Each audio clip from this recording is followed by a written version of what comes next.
Bueno, continuamos con el tema que nos ocupa, vínculos y reacciones, con el objetivo de clarificar la sustentación de los cuerpos en nuestros proyectos arquitectónicos.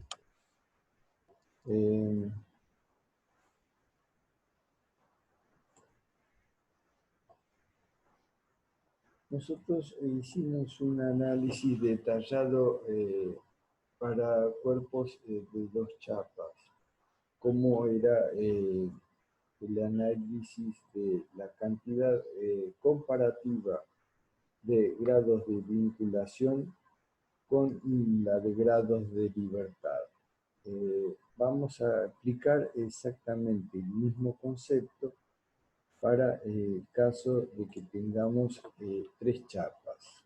Bueno, recordemos que en el caso anterior teníamos S1 y S2. Acá agregamos una tercer chapa, S3. Y todas vinculadas y relacionadas por una articulación, que habíamos pensado con una perforación a las tres chapas, que tomaran, por ejemplo, con un tornillo y tuerca, y puedan restringir sus movimientos relativos a partir de esta vinculación. Disponemos en el vínculo, en el punto A, un vínculo de primera especie, y en el vínculo punto B, un vínculo de segunda especie. En total, entre estos dos estamos restringiendo 3 grados de libertad.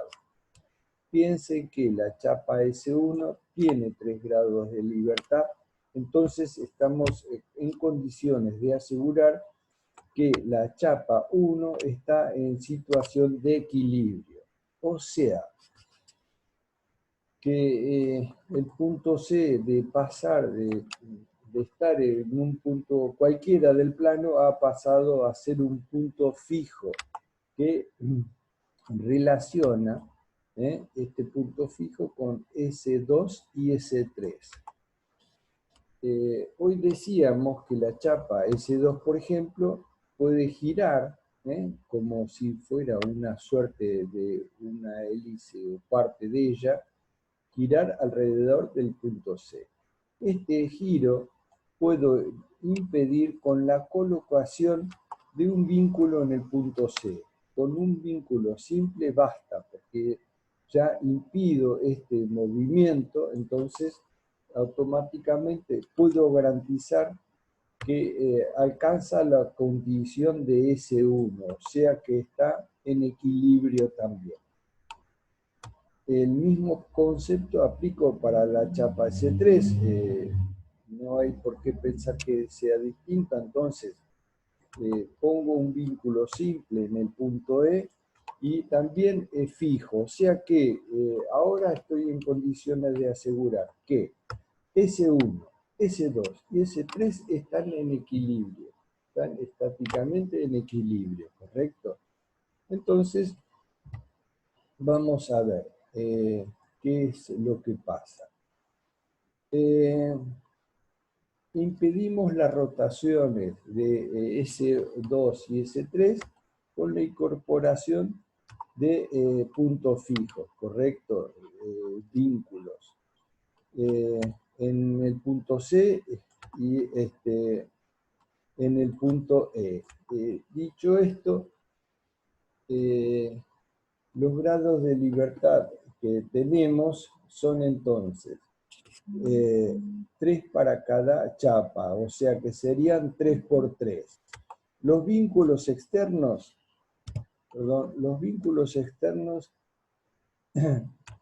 son 5.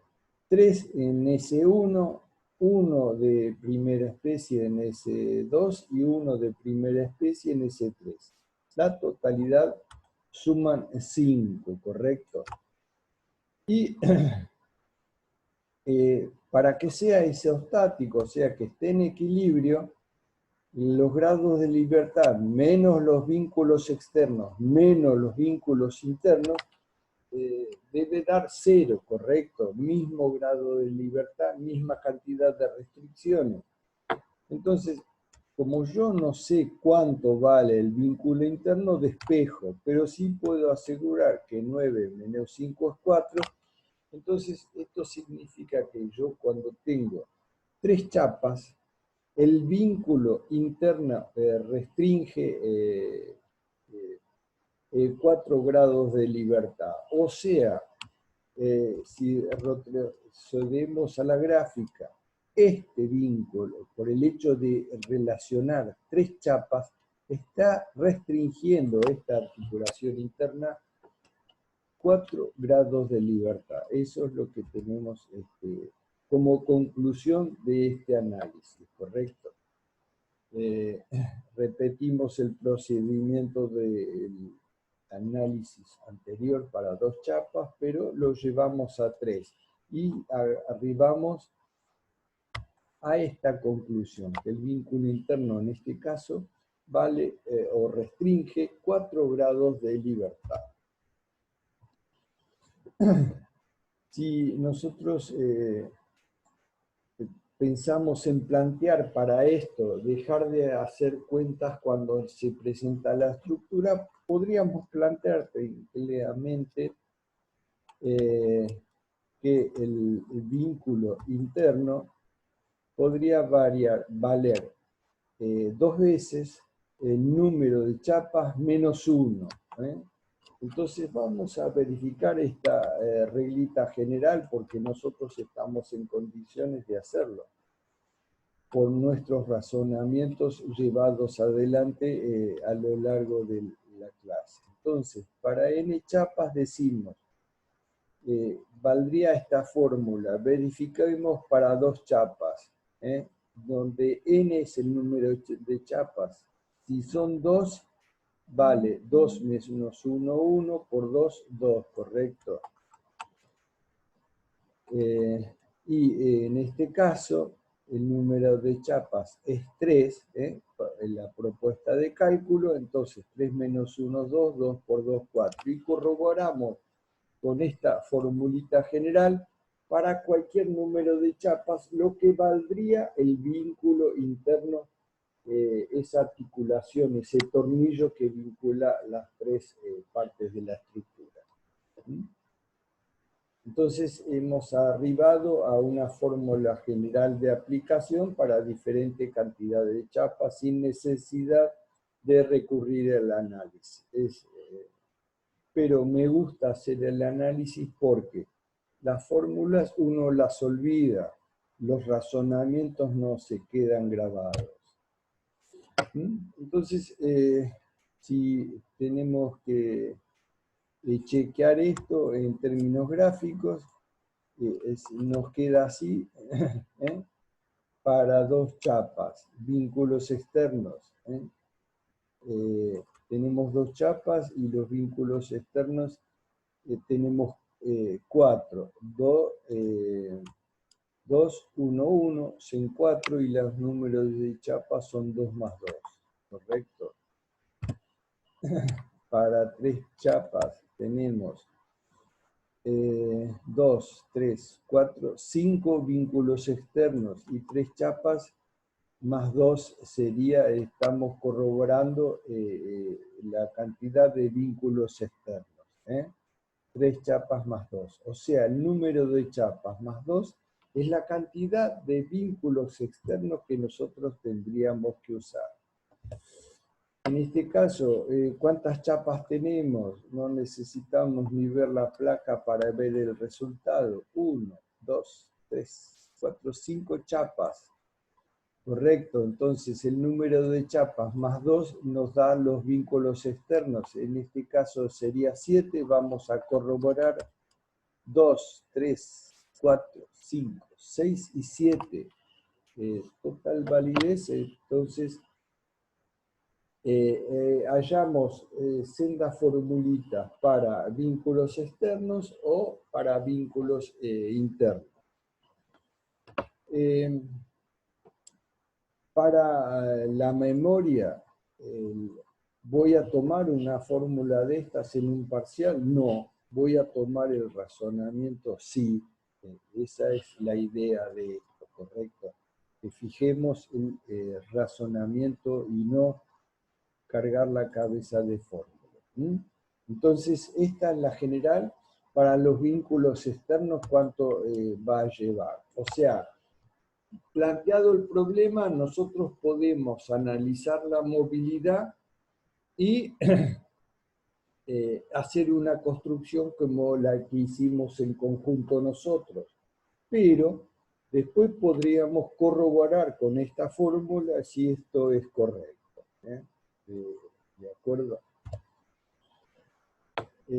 La idea es que las estructuras sean isostáticas, o sea que los grados de libertad con la sumatoria de vínculos internos y más vínculos externos, donde el interno es, por ejemplo, la articulación que vincula las dos, tres o las chapas que sean, y el externo es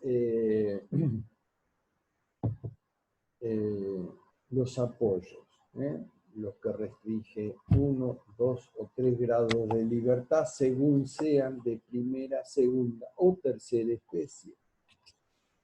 Esto es condición necesaria. Esto es condición necesaria para que una estructura sea estable. Pero, como ya vimos el concepto de vinculación aparente, puede haber casos particulares que a pesar de esto no sea suficiente y la estructura podría llegar a ser inestable, ¿correcto? Entonces, una causa de estructuras inestables es la mala disposición de los vínculos. Plantear los vínculos en posiciones no correctas. Esto está bien y fija esta chapa. La articulación es correcta. Pero yo, si pongo de manera girada permite pequeños movimientos en este plano. Entonces, al disponer el vínculo que realmente necesito y más falta, pero disponerlo incorrectamente, permito que las cuentas me den, pero el funcionamiento físico no. O sea, ¿cómo elijo correcto la cantidad de movimientos que debo restringir y no la forma que lo dispongo? Entonces, estas cosas deben tener en cuenta. Misma situación que la anterior, pero dispongo el vínculo de manera correcta, en posición correcta, y se transforma en una estructura estable. La misma construcción, pero con diferentes disposiciones. Eso no tenemos que perder de vista. Este, por ejemplo, es un esquema de características inestables. ¿Por qué? Fíjense ustedes, esta estructura es un empotramiento, una barra que está empotrada en un muro. A modo de vinculación simple tenemos acá dos bielas que hacen que esto cuelgue. Pero esto que debería ser completado con un vínculo simple, en este caso tiene el problema que si bien pone un vínculo simple, no impide este movimiento. Entonces, por ese motivo, si bien ponemos como en la estructura anterior, este dispositivo, en este caso, esa posición no es correcta, porque esta barra puede desplazarse así, porque no le impide esta doble vinculación que tenemos acá, no le impide de ninguna manera este movimiento. Entonces, esta posición es incorrecta y esta estructura es inestable. Para que sea estable en este caso, tendría que tener esta posición claramente. Bueno, espero que esté quedando claro la disposición.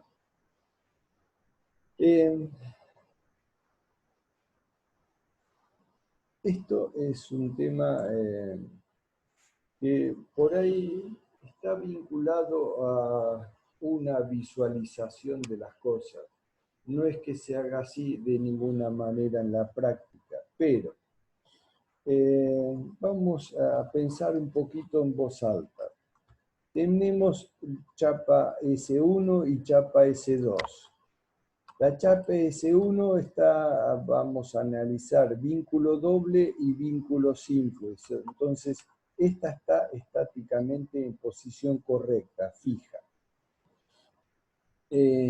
La chapa 2 también tiene un vínculo simple y como acá tiene una articulación que vincula las dos chapas, sabemos a esta altura que esto está isostático, está correctamente planteado. Es una estructura estable. Y en ambos casos de chapas, ambas chapas, tienen un sistema de fuerzas activas que están actuando sobre nuestro proyecto arquitectónico de triarticulado en este caso.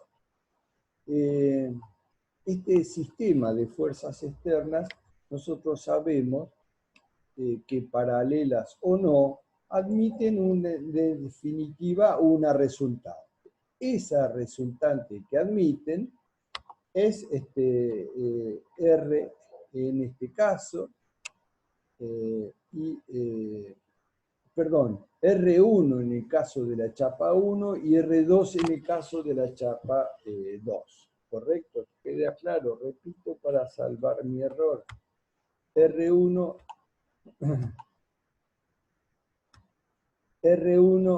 todas las fuerzas activas actuando sobre la chapa 1 y R2, todas las fuerzas activas actuando sobre esa chapa S2. Dicho esto, yo además tengo un sistema de fuerzas, entonces, reactivas. Acuérdense que por una situación de equilibrio lo que permite resolver estos sistemas, que en definitiva nosotros podemos analizar y evaluar todas las acciones, pero las reacciones tenemos que calcular lo que va a ir como carga al suelo de sustentación, tenemos que calcular. Entonces, para develar esas incógnitas, tenemos una reacción en RD. Cuando se corta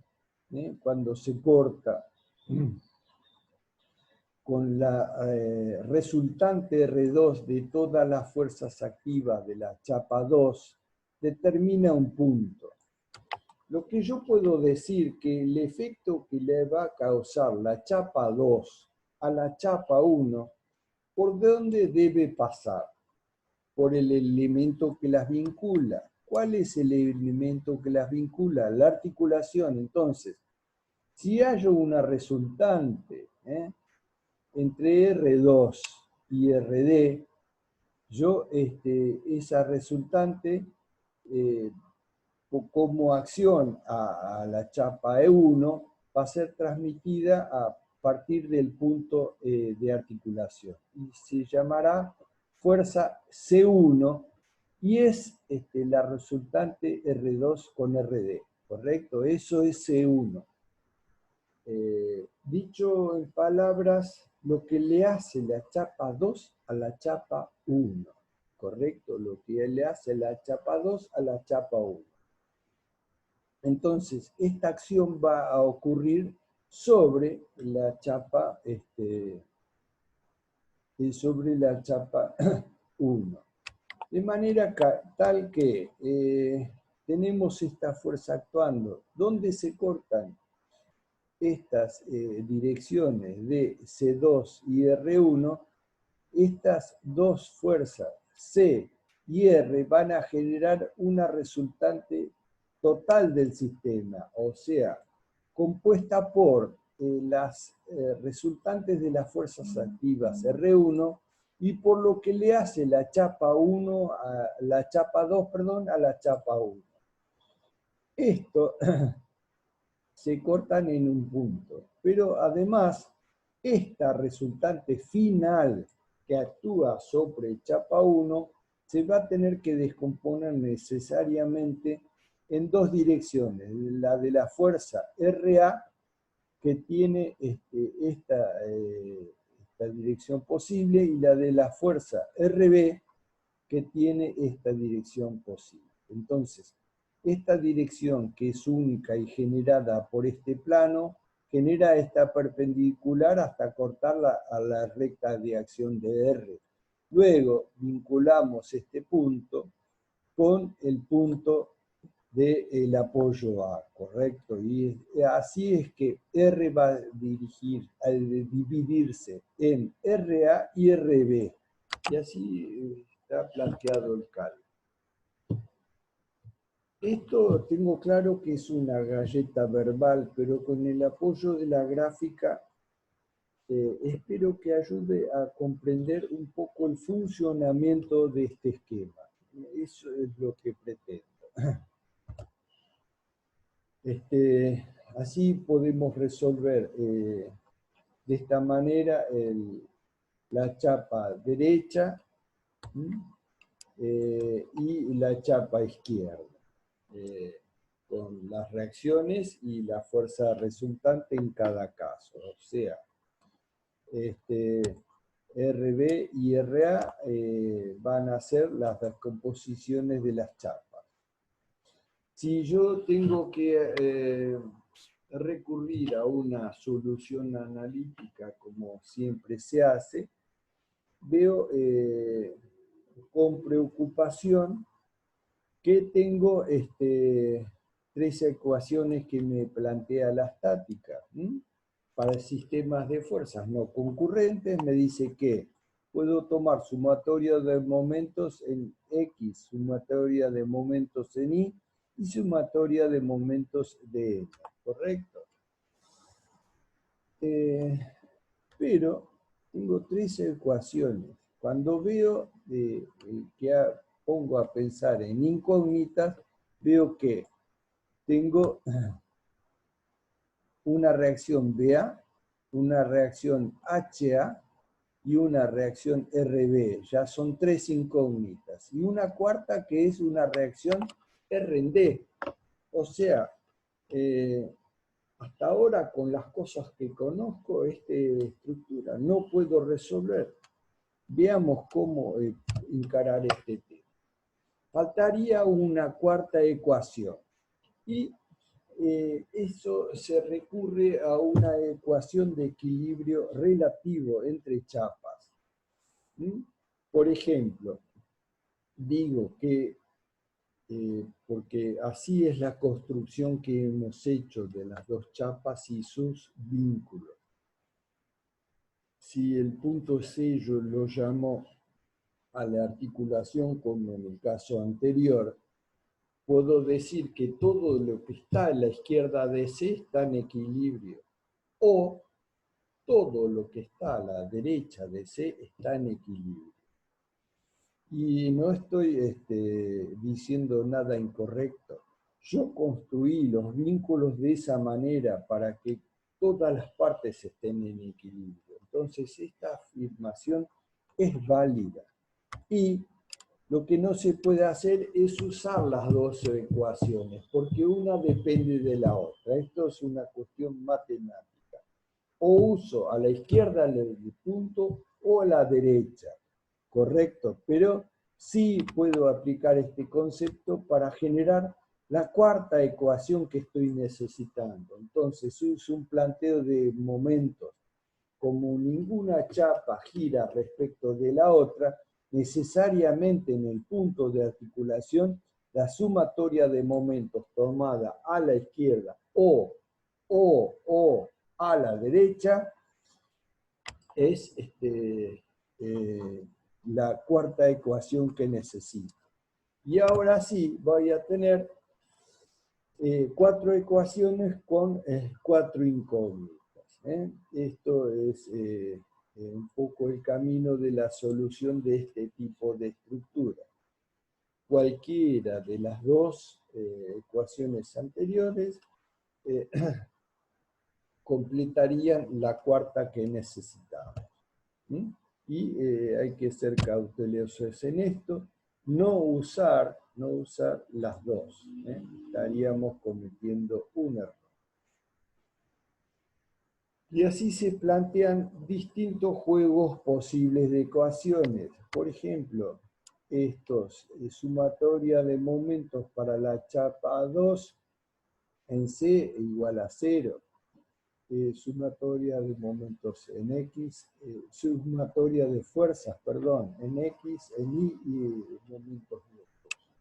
O tomar la misma ecuación de momentos, pero a la izquierda.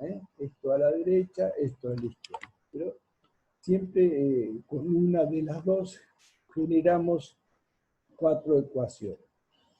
No podemos, insisto, por ejemplo, usar esta y las dos de fuerza. No, eso no es válido, eso no tiene validez. Tengo que usar estas tres más esta o esta de equilibrio relativo. ¿Sí? Así que así nos queda planteada esta estructura. ¿Sí? Una articulación, otra articulación y una articulación intermedia que vincula las dos chapas. Eso ni más ni menos, independientemente de la forma que tenga cada una de las chapas, será un triarticulado. O sea, estimado futuro arquitecto, dele a estas barras la forma que quiera, pero la vinculación intermedia para que funcione como triarticulado debe ser esta. Un triarticulado donde las tres articulaciones están alineadas, como en este caso, tiene una tendencia a ser una estructura móvil. Esto no es estable, esto es inestable. Ojo, cuidado, puede ser de un mínimo distanciamiento de este punto, lo cual generará, como en los arcos muy achatados, un empuje lateral muy fuerte, pero no puede estar alineado. Tiene que haber un quiebre, por así decirlo, necesariamente. Si esto se da, tampoco importa la forma que tenga, lo que importa es si están alineados los tres articulados. O sea, no nos podemos engañar si yo hago una trayectoria de una estructura serrucho, pero llego a este punto, por más que haga un serrucho de ambos lados, las articulaciones están alineadas y este punto siempre tendrá una tendencia a la movilidad, lo que nos lleva al tipo triarticulado inestable. Bueno, esto es un pequeño repaso. Los triarticulados tienen acciones de un lado, del otro, sin distintas cargas. Y nosotros podríamos simplificar la solución resolviendo primero un triarticulado con parte de las cargas y después el otro. Así nos resulta más fácil, como muestra la solución gráfica. O sea, aprovechando el hecho que esto ya lo vimos en vídeos anteriores, que si la carga está de un lado y la reacción tiene que pasar necesariamente por el punto, se simplifica el cálculo de las reacciones y los esfuerzos. Vuelvo a lo mismo, los planteos gráficos que hago no son pensando en resolver estructuras gráficamente, sino interpretarlas, sentir cómo funcionan. Ese es el objetivo de estas resoluciones y no otro. Bueno, así se van presentando distintas posibilidades de triarticulados y de soluciones para ellos. Entonces, distintas formas en arco, elementos geométricos de distinta conformación, van a poder ser aplicados a este tipo de estructuras. Pero así vemos diferentes posibilidades y construcciones que nos sacan de una geometría, dura, abstracta de la chapa para llevarnos a una realidad proyectual, ¿no? Esto es la utilidad de completar el tema con este tipo de imágenes, ¿correcto? Entonces, acá vemos una interesante estructura de estas características, si bien además podemos apreciar lo que es en este gigantismo, lo que es un vínculo simple, un apoyo doble que converge a esa articulación, y experiencias adecuadas a los materiales disponibles en la zona. No puede pensar la madera solamente como una cosa decorativa, sino como un recurso en determinadas zonas, y no perder de vista esto, evitando costosos fletes de materiales que no se producen en la zona que queremos construir. Eso siempre hay que tener en la cabeza, potenciar el material que está más cerca, tratar de resolver. Recuerden ustedes que el mejor proyecto es el que resuelve mejor todos los problemas, inclusive el económico. Es raro encontrarnos en nuestra vida profesional con recursos ilimitados para desarrollar un proyecto. Entonces, estos conceptos que resuelvo la estética, resuelvo la funcionalidad y resuelvo también la estructura más económica posible, es lo que hay que conjugar en todo momento de la profesión. Y así van surgiendo triarticulados de distintas características y materiales. De manera que una pérgola, un puente, una nave industrial como las que ya vimos, todos son recursos válidos. Y este conocimiento de sustentación va a facilitar más herramientas a la hora de proyectar. De esto se trata. Si quiero hacer un resumen de ecuaciones, tengo que enfrentar estas, ¿correcto? Momentos, fuerzas en una dirección y fuerzas en X, y momentos relativos a izquierda o a derecha del punto en el que estoy trabajando. Otro juego que planteamos posible, cambiando diferentes tomando cuartas ecuaciones distintas.